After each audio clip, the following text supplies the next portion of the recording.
Good morning, students. Today I am going to repeat yesterday's lecture of first chapter, that is corporate finance.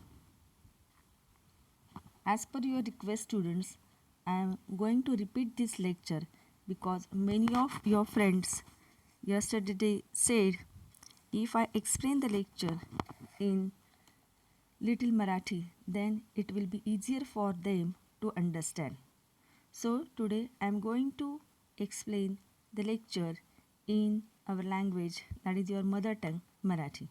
Please give attention towards the explanation and towards the screen when I am going to start with detail. Now everyone please give attention. In business, each corporate sector requires the finance.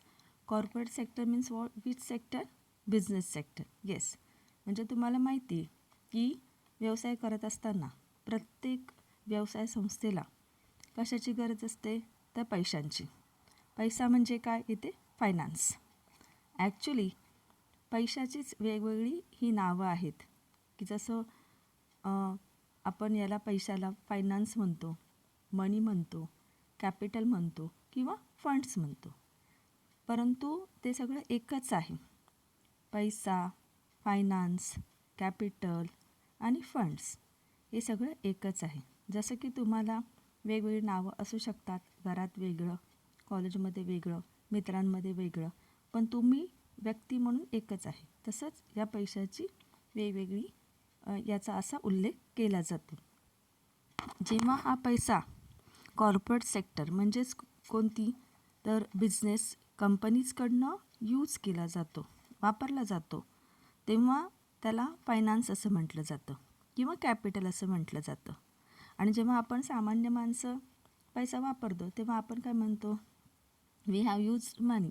आम्ही जास्त पैसा वापरला, आम्हाला जास्त पैसा लागतो. तर जो पैसा कॉर्पोरेट सेक्टरकडनं, व्यवसाय संस्थांकडनं, उद्योगांकडनं, उद्योग मीन्स इंडस्ट्रीकडनं, कंपनीजकडनं वापरला जातो त्याला कॉर्पोरेट फायनान्स असे म्हणतात.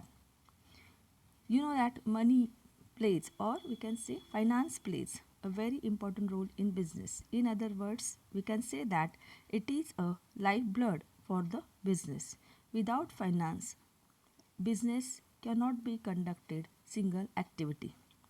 म्हणजे याचा अर्थ असा आहे की पैशाशिवाय कोणताही उद्योग कोणतंही काम करू शकत नाही. वस्तूची निर्मिती म्हणजे प्रोडक्शन करायचं असेल किंवा वेगवेगळ्या ॲक्टिव्हिटीज कंडक्ट करायचं असेल, नुसतं प्रोडक्शन करून चालतं का? तर नाही. तर पुढे पॅकिंग असतं, लेबलिंग असतं, स्टँडर्डायझेशन असतं, ॲडव्हर्टायझिंग असतं, त्यानंतर डिस्ट्रीब्युशन ऑफ द प्रोडक्ट असतं. या सगळ्या ज्या ॲक्टिव्हिटीज आहेत त्या कुठल्या पण इंडस्ट्रीला करणं आवश्यक असतं. You know that the product is required to send from place of production to the place of consumption. म्हणजे प्रोडक्ट इंडस्ट्रीमध्ये तयार होतं, ते प्रोडक्ट मार्केटमध्ये जाईपर्यंत वेगवेगळे फंक्शन्स करावे लागतात. आणि हे सगळे जे फंक्शन्स आहेत, हे सगळे जे कार्य आहेत उद्योगाचे, व्यवसायाचे, बिझनेसचे, ते करण्यासाठी कशाची गरज आहे? तर पैशांची गरज आहे. So it is rightly said by Henry Ford, money is an arm or leg, use it or lose it. म्हणजे हेनरी फोर्ड असं म्हणतात की पैसा हा अतिशय महत्त्वाचा आहे. जसं की आपला तो एक हात आहे किंवा आपला एक तो पाय आहे. हाताचा आणि पायाचा वापर आपण चांगला केला तर आपण आपल्या जीवनामध्ये प्रगती करू शकतो. त्याचप्रमाणे पैशाचं स्थान आहे. पैसा हा बिझनेसमधला एक हात आहे किंवा पाय आहे. जर त्याचा तुम्ही चांगला वापर केला तर तुम्हाला उद्योग व्यवसायामध्ये जास्तीत जास्त प्रॉफिट हा अर्न करता येईल. Okay. It means if we use finance, that is money, smartly in business for various activities like production, sales, marketing, transport, definitely company will get good results. Otherwise, company may suffer loss in business. म्हणजेच पैशाचा वापर या उद्योग व्यवसायांनी किंवा कंपनीजने सर्व कामासाठी जसं की प्रोडक्शन आहे, सेल्स आहे, मार्केटिंग आहे, ट्रान्सपोर्ट आहे, ज्याच्यासाठी चांगल्या पद्धतीने केला तर त्यांना चांगले रिझल्ट्स मिळतील, म्हणजे त्यांना प्रॉफिट मिळेल. आणि जर त्याचा वापर ते चांगला करू शकले नाहीत तर मात्र त्यांना बिझनेसमध्ये लॉस होण्याची शक्यता आहे. So finance plays vital role in the development of commercial organization. म्हणून असं म्हणतात की फायनान्स हा जास्त महत्त्वाचा आहे कुठल्या पण अदर फंक्शन्सपेक्षा. तुम्हाला माहिती आहे की प्रत्येक बिझनेस ऑर्गनायझेशनला वेगवेगळे फंक्शन्स, वेगवेगळी कामं, कार्य करावे लागतात आणि याच्यामध्ये फायनान्सची भूमिकाही महत्त्वाची आहे, पैशाची भूमिकाही महत्त्वाची आहे, कॅपिटलची भूमिकाही महत्त्वाची आहे. Now question arise in mind that what is corporate finance. आता प्रश्न असा उभा राहतो आपल्यासमोर की कॉर्पोरेट फायनान्स म्हणजे नेमकं काय आहे. Look at the screen.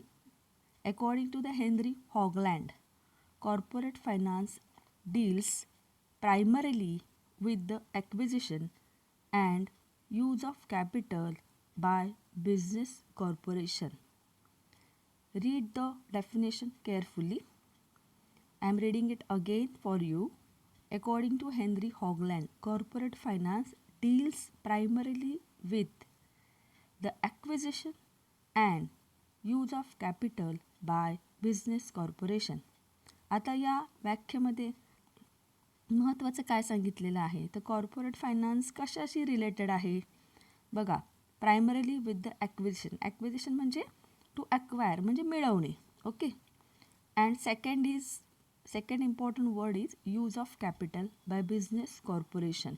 म्हणजे कॉर्पोरेट फायनान्सचा संबंध पैसा मिळवणे म्हणजेच उभा करणे आणि त्या पैशाचा वापर कसा करायचा याच्याशी रिलेटेड जी ॲक्टिव्हिटी आहे त्याला म्हटलेलं आहे ही कॉर्पोरेट फायनान्स. ओके. म्हणजे इथं कंपनीजला दोन महत्त्वाची कार्य असतात त्यांच्यासमोर. एक म्हणजे पैसा उभा कसा करायचा आणि दुसरा म्हणजे ॲक्वायर कसा करायचा, मिळवायचा कसा, आणि दुसरा म्हणजे या मिळवलेल्या पैशाचा वापर योग्य कसा करायचा. याच्याशी रिलेटेड जे काम आहे, याच्याशी रिलेटेड जे कार्य आहे त्यालाच म्हटलेलं आहे corporate finance. Now here 3 points are included. How to acquire funds means पैसा गोळा कसा करायचा, उभं करायचं for business activities. Second, how to use capital. And third, how to do investment for future success. Okay. आता आपलंच एक्झाम्पल घेऊया. समजा तुम्हीच एक उद्योजक आहात आणि तुम्हाला एक आपला स्वतःचा बिझनेस स्टार्ट करायचा आहे. आता बिझनेस स्टार्ट करायचा म्हणजे पहिल्यांदा बेसिक रिक्वायरमेंट काय आहे, पैसा पाहिजे. You need the capital. Okay. मग आता हे कॅपिटल कसं ॲक्वायर करायचं, कसं उभं करायचं. समजा तुमच्याकडे स्वतःच्या मालकीची जमीन असेल तर at the beginning of the business तुम्ही काय कराल की ती जमीन विकून तुम्ही पैसा बिझनेससाठी उभा करू शकता. ओके. हा फर्स्ट ऑप्शन आहे. नंतर तेवढाही पैसा जर पुरेसा नसेल तर सेकंड ऑप्शन काय आहे, तुम्ही विचार कराल की आता आपण पैसा कुठल्या मार्गाने उभं करू शकतो, दुसरा सोर्स कोणता आहे आपल्याकडे. तर तुमच्या हे लक्षात येतं की तुम्ही विचारपूस केल्यावर तुमच्या हे लक्षात येतं की आपले मित्र आहेत, नातेवाईक आहेत, त्यांना पण तुमची बिझनेसची आयडिया आवडली आणि तुम्हाला मदत करण्याच्या उद्देशाने ते सुद्धा तुम्हाला पैसा देण्यासाठी तयार आहेत. ओके. म्हणजे आता तुमच्याकडे हा दुसरा ऑप्शनसुद्धा आहे की आपल्या फ्रेंड्सना आणि नातेवाईकांना विचारायचं की बाबा तुम्ही असं मी बिझनेस करणार आहे तर तुम्ही तुमचे पैसे माझ्या बिझनेस करण्यासाठी द्याल का. हा सेकंड ऑप्शन आहे.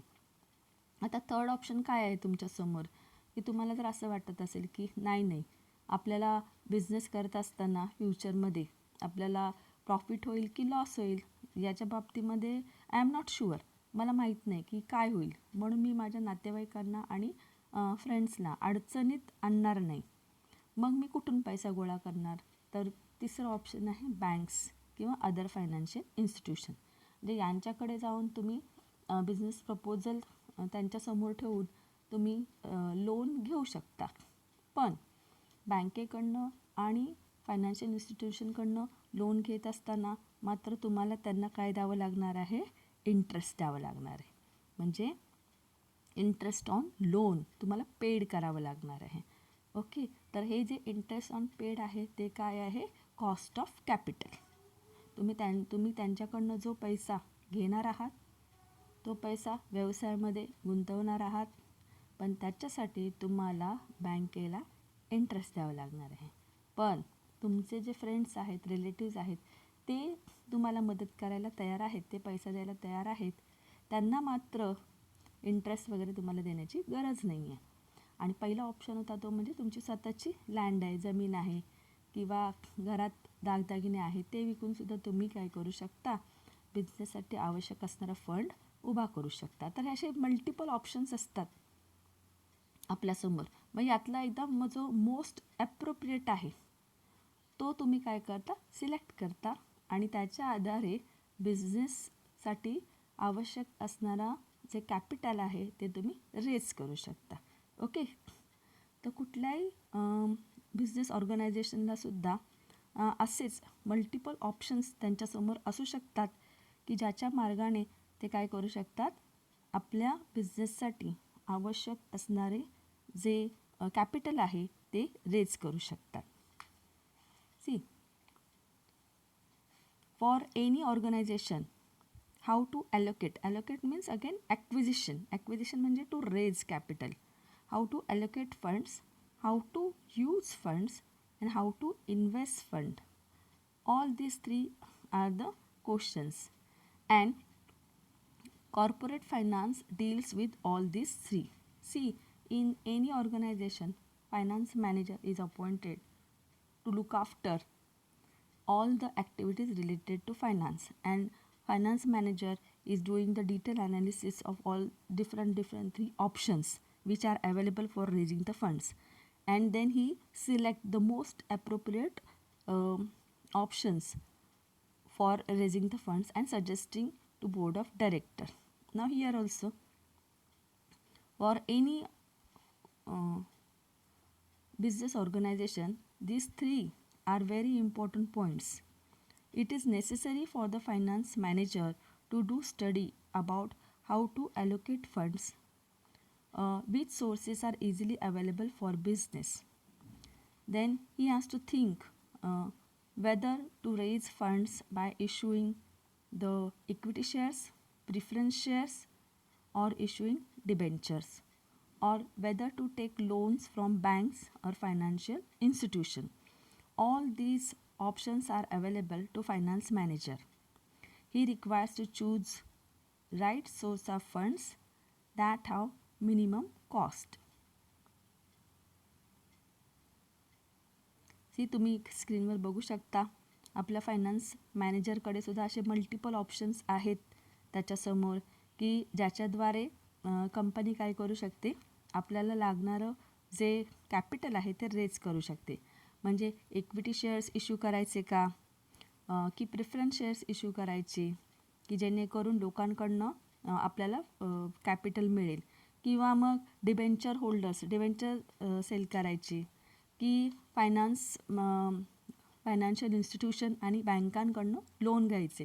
असे मल्टिपल ऑप्शन्स प्रत्येक बिझनेस ऑर्गनायझेशनच्या समोर असतात की पैसा उभा कसा करायचा, how to acquire the funds. Here on the screen you can see the finance manager is thinking about which option is appropriate. जसं आत्ता मी उदाहरण दिलं की स्वतःच्या बिझनेससाठी लागणारा पैसा स्वतःची जमीन विकून तो इन्व्हेस्ट करायचा, की आपल्या मित्रांकडनं नातेवाईकांकडनं पैसे घ्यायचे, की बँकेकडनं पैसे घ्यायचा. हा जसा इंडिव्हिज्युअल लेवलला आपल्याला क्वेश्चन असतो किंवा हा प्रश्न असतो, तसाच प्रश्न कॉर्पोरेट सेक्टर पुढे सुद्धा असतो, प्रत्येक बिझनेस ऑर्गनायझेशनच्या समोर असतो की बाबा बिझनेसला लागणारा फंड उभा कसा करायचा. मग त्याच्यासमोर असे हे मल्टिपल ऑप्शन्स असू शकतात की by sale of equity shares, or preference shares, or debentures, or asking the loans from banks or financial institutions. Okay, so all this is related with the corporate finance. I think you have understood the concept of corporate finance.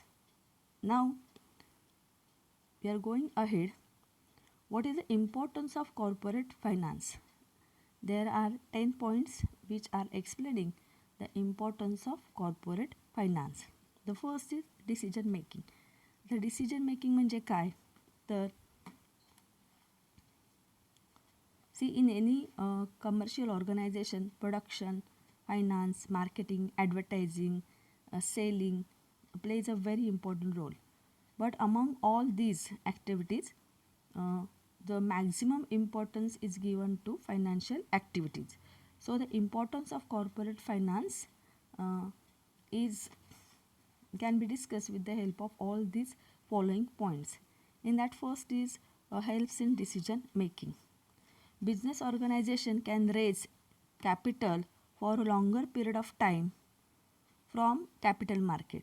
The firm has multiple choice whether to raise equity shares, whether to raise capital by issuing equity shares or preference shares, or by selling debentures, or asking loan from bank or any financial institution.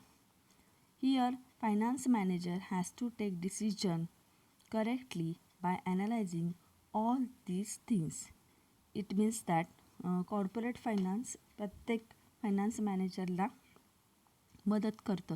कशासाठी मदत करतं तर हे जे वेगळे multiple options त्याच्यासमोर असतात की आपल्या व्यवसायाला, आपल्या उद्योगाला लागणारं जे कॅपिटल आहे ते कसं उभं करायचं, याच्यासाठी मोस्ट ॲप्रोप्रिएट ऑप्शन्स कोणता आहे तो डिसिजन घेण्यासाठी कॉर्पोरेट फायनान्स काय करत असतं, मदत करत असतं.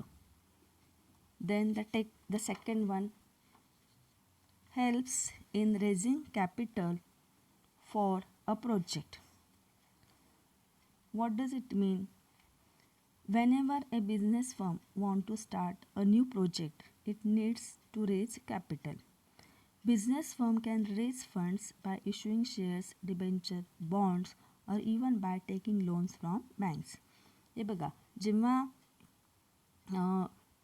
कोणत्या पण उद्योग व्यवसायाला स्वतःचा नवीन प्रोजेक्ट स्टार्ट करायचा असतो तेव्हा त्यांना पैशांची गरज असते, कॅपिटलची गरज असते.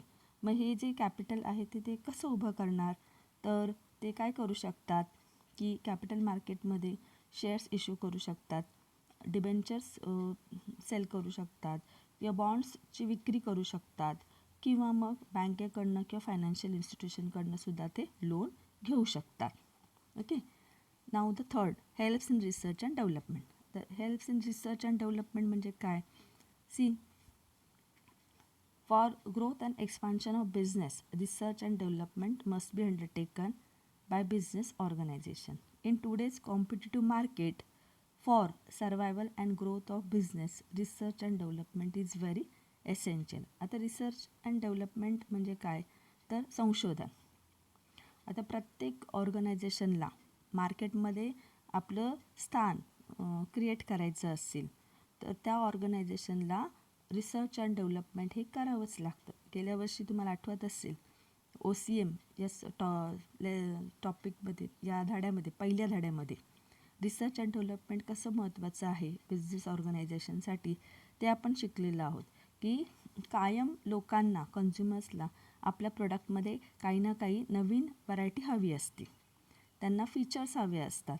आणि मग हे फीचर्स तो जो प्रोड्युसर आहे तो कसा देऊ शकतो, लोकांना आपली वस्तू आवडेल असं त्याला नेहमी प्रयत्न करावे लागतात. मग ते हे नवीन नवीन फीचर्स तो त्या वस्तूमध्ये कसं ॲड करू शकतो, तर यासाठी त्याला कशाची गरज आहे तर रिसर्च अँड डेव्हलपमेंट करण्याची गरज आहे, संशोधन करण्याची गरज आहे, जेणेकरून तो त्या वस्तूमध्ये नवीन नवीन फीचर्स काय करत जाईल, ॲड करत जाईल. आणि जेवढं तुम्ही जास्तीत जास्त सुविधा कन्झ्युमर्सला देता बाय युअर प्रोडक्ट, तेवढं त्या मार्केटमध्ये तुमच्या कंपनीचेच प्रोडक्ट हे जास्त विकले जातात आणि मग तुमचे विक्री जास्त होते, सेल्स जास्त होतो आणि बिझनेसला काय मिळतो, प्रॉफिट मिळतो. Take the example of pressure cooker. आता प्रेशर कुकरचंच उदाहरण घ्या. हॉकिन्स. फार वर्षांपूर्वी एकाच प्रकारचा प्रेशर कुकर मार्केटमध्ये अवेलेबल होता. पण आता जर तुम्ही बघितलं तर मार्केटमध्ये हॉकिन्स कंपनीचेच व्हरायटी ऑफ मॉडेल्स मार्केटमध्ये विकण्यासाठी आहेत. नुसतं त्याची साईज नाही तर त्याचं शेपसुद्धा बदलला आहे. कलरमध्ये सुद्धा हॉकिन्स कुकर मार्केटमध्ये उपलब्ध आहेत. परत गॅसवर चालणारे वेगळे, इंडक्शन कुकिंग गॅसवर चालणारे वेगळे, लहान मोठे साईज, शेप, कलर्स, ही सगळी व्हरायटी हॉकिन्स कंपनीने आपल्या कुकरच्या या प्रोडक्टमध्ये आणलेली आहे. मग हे सगळं त्यांना कसं करता आलं, तर त्याच्यासाठी त्यांना काय करावं लागलं, रिसर्च अँड डेव्हलपमेंटमध्ये जास्त पैसा गुंतवावा लागला. लोकांची डिमांड काय आहे, लोकांना कशाची आवश्यकता आहे, त्यांच्या गरजा काय आहेत, याचा त्यांना अभ्यास करावा लागला आणि त्याप्रमाणे मग त्यांना आपल्या प्रोडक्टमध्ये व्हरायटी आणता आली.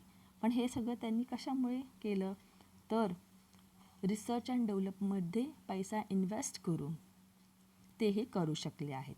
म्हणून for the survival in this competitive market it is very necessary to invest money in research and development.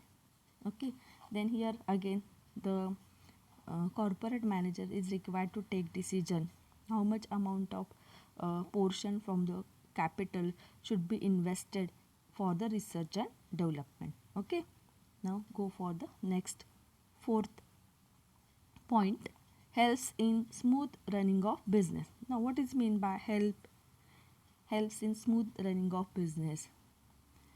A smooth flow of corporate finance is needed so that salaries of employees are paid on time, loans are cleared on time, raw material is purchased whenever required, then sales promotion of existing product is carried out smoothly and new products can be launched effectively.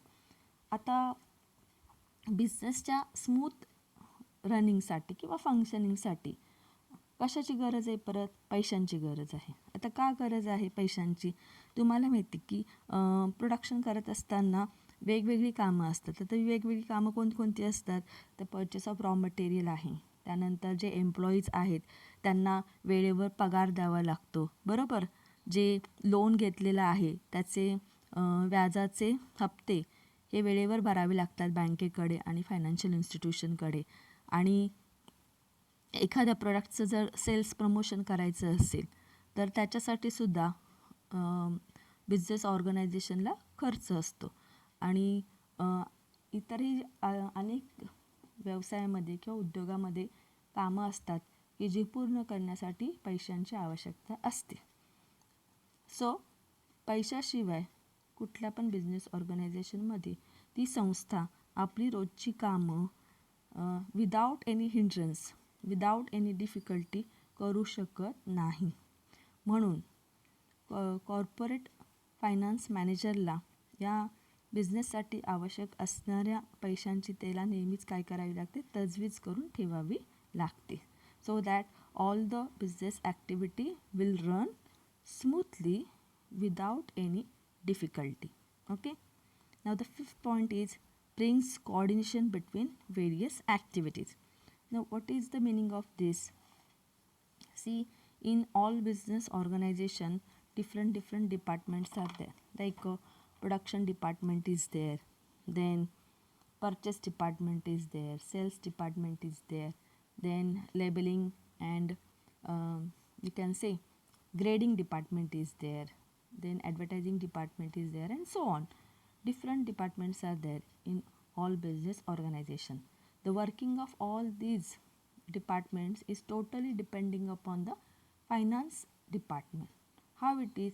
Now see, suppose production will suffer if finance department does not provide adequate finance for the purchase of raw material and to meet day-to-day financial requirement for smooth running of production unit. And due to this, sales will also suffer and consequently the income of concern as well as rate of profit will be affected. म्हणजे काय तर finance डिपार्टमेंटने त्यांचं जे काम आहे त्यांचं काम काय आहे तर providing the finance to all departments. आता फायनान्स डिपार्टमेंटने समजा प्रोडक्शन डिपार्टमेंटला पुरेसा पैसा उपलब्ध करून नाही दिला तर त्याचा परिणाम काय होईल तर ते raw material purchase department raw material purchase करू शकणार नाही आणि त्यांचे जे रोजचे खर्च आहेत ते सुद्धा त्यांना करता येणार नाही. याच्यामुळे परिणाम कोणावर होणार आहे सेल्सवर होणार आहे आणि सेल्स डिपार्टमेंटसुद्धा त्यांचं काम नीट करू शकणार नाही आणि सेल्स नाही तर प्रॉफिटसुद्धा नाही. म्हणजे बघा फायनान्स डिपार्टमेंटने त्यांची भूमिका व्यवस्थित न केल्यामुळे त्याचे परिणाम सगळे इतर डिपार्टमेंटलासुद्धा भोगावे लागतात. म्हणून कॉर्पोरेट फायनान्सचं अत्यंत महत्त्वाचं स्थान उद्योग व्यवसायामध्ये आहे. नाव the next is promotes expansion and diversification. आता एक्सपान्शन आणि डायव्हर्सिफिकेशन म्हणजे काय? एक्सपान्शन म्हणजे काय बिझनेसचा विस्तार करायचा, बिझनेस वाढवायचा. आणि डायव्हर्सिफिकेशन म्हणजे काय तर प्रोडक्शनमध्ये व्हरायटी आणायची. आता समजा तुमचा बिझनेस एखाद्या लिमिटेड एरियामध्येच असेल, एखाद्या सिटीमध्येच असेल तर नक्कीच तुमची फायनान्शियल पोझिशन थोडी चांगली झाली की नक्कीच असं वाटतं की आपण काय करायचं बिझनेस आपला दुसऱ्या अदर सिटीजमध्ये पण तो स्टार्ट करायचा किंवा दुसऱ्या राज्यामध्ये पण आपण बिझनेस स्टार्ट करायचा, ब्रँच उघडायची त्याची वेगवेगळ्या ठिकाणी. याला म्हणायचं एक्सपान्शन ऑफ बिझनेस. आणि आता डायव्हर्सिफिकेशन ऑफ बिझनेस म्हणजे काय तर बिझनेस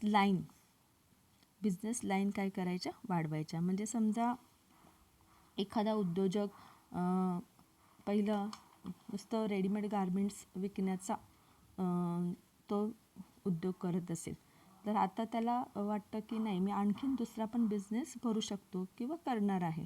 फॉर एक्झाम्पल की स्पोर्ट्स मटेरियल प्रोड्यूस करायचं किंवा मग दुसरं म्हणजे फॅशन इंडस्ट्रीमध्ये आणखीन काहीतरी नवीन प्रोड्यूस करण्यासाठी तो काय करतो प्रयत्न करतो.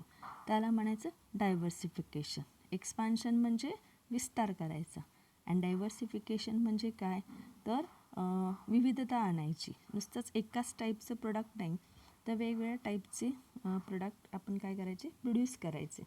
फॉर एक्झाम्पल की टाटा कंपनीचंच बघा, टाटा कंपनी कोणकोणते प्रोडक्ट मार्केटमध्ये ग्राहकांसाठी देते तर टाटा स्टील आहे त्यांचं original first produce the Tata steel. नंतर टाटा सॉल्ट आहे बरोबर. तर अशा प्रकारे त्यांनी काय केलेली आहे की व्हरायटी मार्केटमध्ये कन्झ्युमर्सला अवेलेबल करून दिलेली आहे. नाव the 7th is managing risk. Managing risk म्हणजे काय की बिझनेसमध्ये नेहमीच वेगवेगळे धोके असतात. धोके म्हणजे रिस्क पॉईंट. लास्ट इयर आपण OC मध्ये बघितलेलं आहे की business and risk always go hand in hand. In other words we can say that risk chases business. Actually risk नेहमी बिझनेसचा पाठलागच करत असते. मग या ज्या रिस्क असतात त्या वेगवेगळ्या प्रकारच्या असतात. कधीकधी मॅनमेड कॅलॅमिटी असते तर कधीकधी नॅचरल कॅलॅमिटी असू शकते. आत्ताच एका की कोरोना व्हायरसच्या या प्रादुर्भावामुळे आपल्या देशामध्ये आर्थिक मंदी आलेली आहे. ओके, म्हणजे जवळजवळ सगळे उद्योग व्यवसाय काय झालेले आहेत बंद पडण्याच्या स्थितीत गेलेले आहेत. म्हणजे कोणत्याही उद्योजकाला किंवा कुठलाही जो प्रोड्युसर आहे त्याला कधी असं वाटलंच नाही की असं कधी काय होईल आणि आपल्याला एकदम आपला बिझनेस बंद करावा लागेल. आणि त्याच्यामुळे ज्या फायनान्स मॅनेजरने अशा जर कॅलॅमिटीज आल्या तर आपल्याला फायनान्सची त्याने तजवीज करून ठेवलेली असेल अगोदरच तर त्यांना एवढा फटका बसला नाही आहे. पण ज्या उद्योग व्यवसायामध्ये फायनान्स मॅनेजरने अशा रिस्कचा विचारच केला नाही त्यांना मात्र अशा नॅचरल कॅलॅमिटीमध्ये जोराचा आर्थिक फटका हा बसलेला आहे. म्हणून इथं भूमिका कोणाची महत्त्वाची आहे तर फायनान्स मॅनेजरची महत्त्वाची आहे की त्याने अशा रिस्कचा अगोदरच काय केला पाहिजे अंदाज घेतला पाहिजे की असं नॅचरल कॅलॅमिटी किंवा मॅनमेड कॅलॅमिटी कधीही बिझनेसमध्ये अराईज होऊ शकते. So company needs financial aid to manage such risk. आणि त्याच्यासाठी सुद्धा तरतूद ही त्या फायनान्स मॅनेजरने करून ठेवणं आवश्यक आहे. म्हणून कॉर्पोरेट फायनान्स महत्त्वाचं आहे. नाव the 8 next, replace old assets. अगदी सोपं आहे हे. ओल्ड ॲसेट्स म्हणजे काय, की एक वस्तूचं प्रोडक्शन करताना वेगवेगळ्या मशिनरी किंवा इक्विपमेंट्स, खूप सारे इक्विपमेंट्स वापरावे लागतात. आणि तुम्हाला माहिती आहे अकाउंट्समध्ये सुद्धा तुम्हाला माहिती की प्रत्येक मशिनरीला स्वतःचं असं आयुष्य असतं, की एखादी मशिनरी 30 वर्ष चांगलं चालू शकेल, एखादी मशिनरी 10 वर्ष चांगली चालू शकेल चांगल्या अवस्थेमध्ये. आणि मग त्या ठराविक काळानंतर ती मशिनरी काय होते, आउटडेटेड होते, बरोबर. किंवा मग तुम्हाला त्याची रिपेअरिंग वगैरे करावी लागते, डेप्रिसिएशनसाठी प्रोव्हिजन करावी लागते. तर या सगळ्यासाठी सुद्धा काय करावं लागतं की प्रॉपर त्याची तजवीज करून ठेवावी लागते. Due to the use of these all machinery or asset, it may gets damaged. Sometimes some assets becomes outdated. For example, hand typewriter. Now in every organization, computer typing is going on, and this hand typewriter is now outdated. So to change old assets and to purchase the latest one, huge finance is required. So each corporate finance manager is required to do arrangement for replacement of old assets. Okay, now the next point, payment of dividend and interest. तर payment of dividend and interest म्हणजे काय, तर finance हे dividend देण्यासाठी आणि interest देण्यासाठी पण प्रत्येक उद्योग व्यवसायाला लागत असतं. आता डिव्हिडंड कोणाला देतात, तर शेअर होल्डर्सना देतात, ज्याला आपण मराठीमध्ये काय म्हणतो, भागधारकांना. कारण ते काय असतात, खरे ओनर असतात कंपनीचे. मग त्यांना नेहमी डिव्हिडंड हा दिला गेला पाहिजे. आणि दुसरा म्हणजे इंटरेस्ट कोणाला देतात, डिबेंचर होल्डर्सना देतात.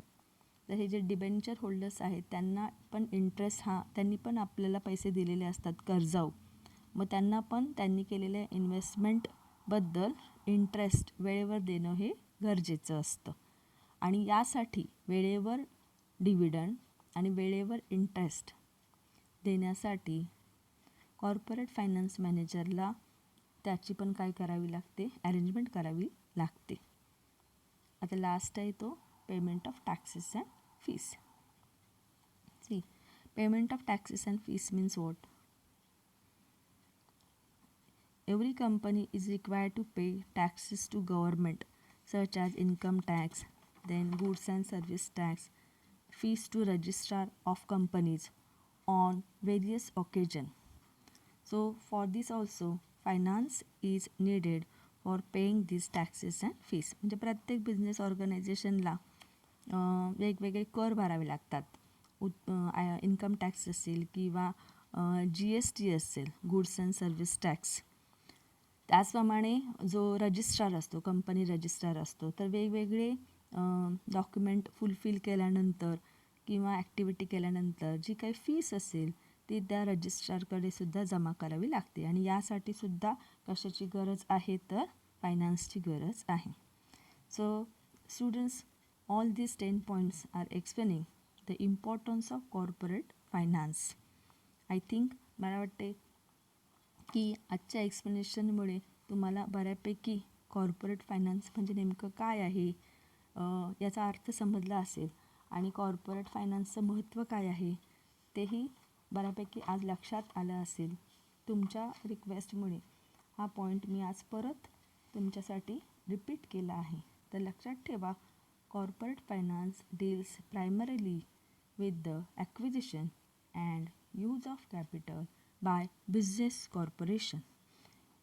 कॉर्पोरेट फायनान्स म्हणजेच की पैसा उभा कसा करायचा आणि त्याचा प्रॉपर यूज कसा करायचा याचा ॲनालिसिस म्हणजेच काय आहे, तर कॉर्पोरेट फायनान्स आहे. तर प्रत्येक कंपनीमध्ये तो फायनान्स मॅनेजर हे काम करत असतो आणि आपल्या कंपनीसाठी तो योग्य मोस्ट सुटेबल ऑप्शन्स कोणता आहे तो ते सजेस्ट करत असतो. तर विद्यार्थी मित्रांनो, आज तुम्हाला हे सगळे पॉईंट्स लक्षात आले असेल याची मला खात्री आहे. जरी तुम्हाला काही डिफिकल्टी असेल तर तुम्ही मला विचारू शकता. तोपर्यंत स्वतःची काळजी घ्या, घरीच राहा आणि सुरक्षित राहा. पुन्हा आपण नेक्स्ट लेक्चरमध्ये लवकरच भेटूया. Till then, thank you.